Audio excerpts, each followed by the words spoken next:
বিশ্বকাপের আগে বাংলাদেশের টিম ম্যানেজমেন্টে নতুন করে আলোচনার কেন্দ্রে উঠে এসেছেন সাইফ হাসান ও নুরুল হাসান সোহান। একজনকে দেখা যেতে পারে টপ অর্ডারে, আরেকজনকে ফিনিশারের ভূমিকায়। এই দুই ব্যাটারকে ঘিরে এখন ব্যস্ত সময় কাটাচ্ছেন কোচিং স্টাফরা।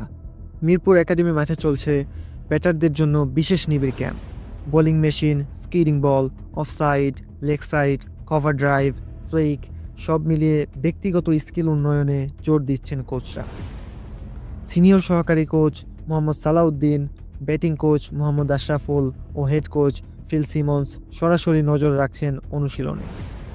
ব্যাটিং কোচ আশরাফুল জানিয়েছেন, সাইফ হাসান বিপিএলে রংপুর রাইডার্সের হয়ে ভালো করার পর আবার নিজেকে নতুন করে প্রতিষ্ঠিত করেছেন।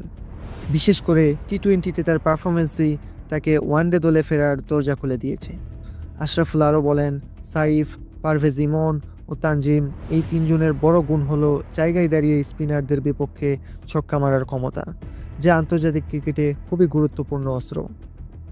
দল ব্যবস্থাপনাও এখন চায় যেন একাধিক ব্যাটার বিভিন্ন পজিশনে খেলার মতো মানসিকতা ও দক্ষতা গড়ে তোলে, কারণ বিশ্বকাপের মতো বড় মঞ্চে পরিস্থিতির সঙ্গে মানিয়ে নেওয়াই আসল চ্যালেঞ্জ। বিশ্বকাপকে সামনে রেখে এই বিশেষ ব্যাটিং ক্যাম্প তাই শুধু অনুশীলন নয়, এটা আসলে আগাম প্রস্তুতির বড় পরীক্ষা। সাইফ সোহানরা সেই পরীক্ষায় কতটা সফল হন সেটাই এখন দেখার অপেক্ষা।